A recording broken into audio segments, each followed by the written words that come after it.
कभी सोचा है एक छोटा सा बच्चा बोलना, सोचना और सही गलत में फर्क करना, ये सब कैसे सीख जाता है?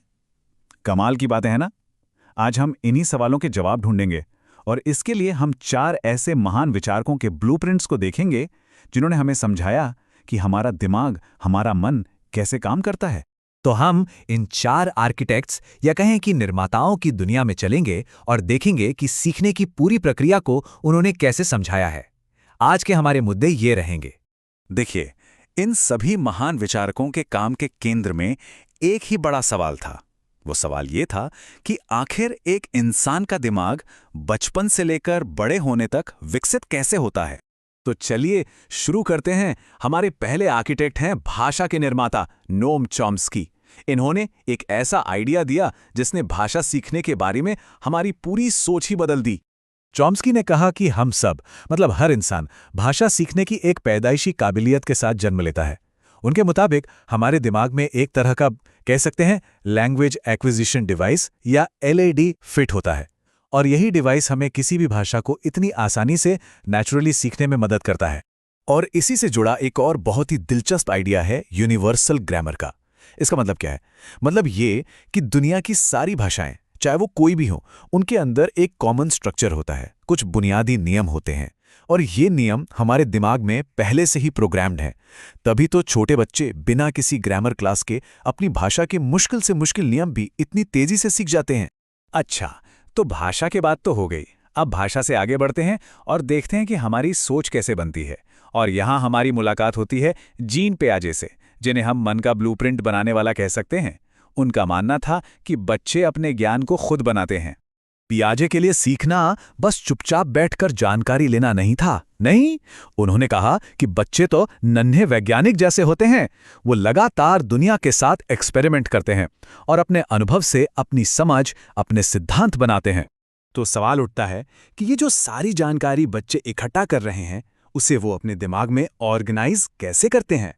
यहीं पर पियाजे का कॉन्सेप्ट आता है स्कीमा।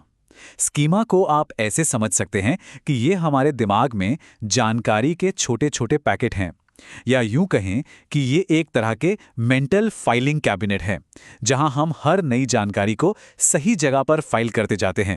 पियाजे ने बताया कि ये विकास 4 अलग अलग स्टेज में होता है। सबसे पहला है जन्म से 2 साल तक, संवेदी गामक अवस्था। यहाँ बच्चा अपनी इंद्रियों से छूकर, देखकर दुनिया को समझता है। फिर आता है पूर्व संक्रियात्मक स्टेज, जहां वो सिंबल्स को समझने लगता है। उसके बाद 7 से 11 साल की उम्र में मूर्त संक्रियात्मक अवस्था आती है, जहां लॉजिकल सोच शुरू होती है, लेकिन सिर्फ उन चीजों के बारे में जिन्हें वो देख या छू सकता है। और आखिर में 11 साल के बाद आता है फॉर्मल ऑपरेशनल स्टेज, जहां से असली, एब्स्ट्रैक्ट और साइंटिफिक सोच की शुरुआत होती है। तो यहाँ एक बहुत जरूरी बात समझनी होगी। पियाजे ने ये नहीं कहा कि बच्चे बड़ों से कम सोचते हैं। नहीं, उन्होंने कहा कि बच्चे बड़ों से अलग सोचते हैं। उनके सोचने का तरीका, उसका प्रकार ही अलग होता है। तो पियाजे ने हमें बच्चे की एक तस्वीर दी जो एक नन्हे वैज्ञानिक की तरह अकेले ही दुनिया की खोज कर रहा है। पर क्या सच में सीखना इतना अकेला सफर है? यहीं पर हमारे अगले विचारक लेव वाइगोत्स्की आते हैं।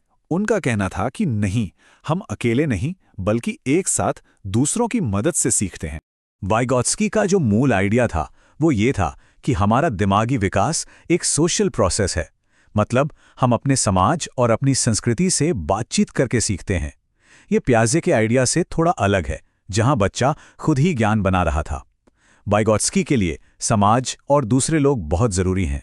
इसको समझने के लिए उनका एक बहुत बढ़िया कॉन्सेप्ट है स्कैफोल्डिंग। जैसे एक इमारत बनाते समय पाड़ या मचान का सहारा दिया जाता है और काम पूरा होने पर हटा दिया जाता है, वैसे ही ये दिमाग के लिए ट्रेनिंग व्हील्स की तरह है।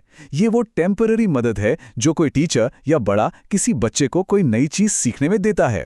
और ये मदद कहाँ दी जाती है? ये उस जगह दी जाती है जिसे वाइगोत्स्की ने कहा जोन ऑफ प्रॉक्सिमल डेवलपमेंट या ZPD। ये एक तरह का स्वीट स्पॉट है। ये उस चीज के बीच का गैप है जो एक बच्चा अकेले कर सकता है और जो वो किसी की मदद से कर सकता है। वाइगोत्स्की के मुताबिक असली लर्निंग इसी गैप में, इसी ZPD में होती है। अच्छा, कभी छोटे बच्चों को खेलते हुए खुद से बातें करते देखा है? वाइगोत्स्की ने इसे प्राइवेट स्पीच कहा, और उन्होंने ये भी कहा कि ये कोई बचपना नहीं है, बल्कि ये बच्चों का खुद को गाइड करने का, अपने काम को प्लान करने का एक बहुत ही ज़रूरी टूल है। तो हमने भाषा, सोच और सामाजिक सीख की बात कर ली। अब चलते हैं हमारे आखिरी आर्किटेक्ट लॉरेंस कोलबर्ग के पास।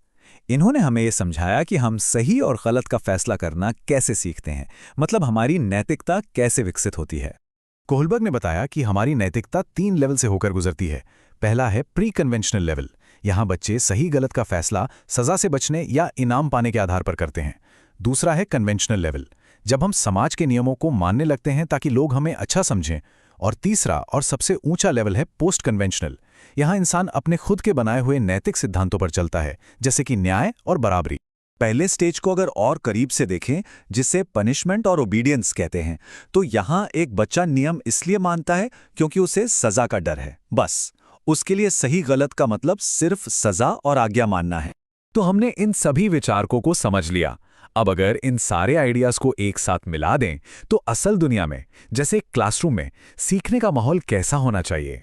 तो सवाल यही है कि आज की एक मॉडर्न कंस्ट्रक्टिविस्ट क्लासरूम में सीखना कैसा दिखता है। देखिए, ऐसी क्लासरूम में सीखना पियाजे और वाइगॉट्स्की दोनों के विचारों का मेल है। यहाँ स्टूडेंट पासिव होकर सिर्फ सुनता नहीं है, बल्कि एक्टिव होकर खुद अपना ज्ञान बनाता है। वो एक नन्हे वैज्ञानिक की तरह खोज करता है। और ये सब अकेले नहीं होता, ये एक सोशल एक्टिविटी है जो मिलकर सहयोग से होती है। यहाँ मकसद रटना नहीं, बल्कि समझना होता है। तो ये थे वो 4 आर्किटेक्ट्स जिन्होंने हमें हमारे मन का, हमारे सीखने के तरीके का ब्लूप्रिंट दिया। चॉम्स्की, पियाजे, वाइगॉट्स्की और कोहलबर्ग।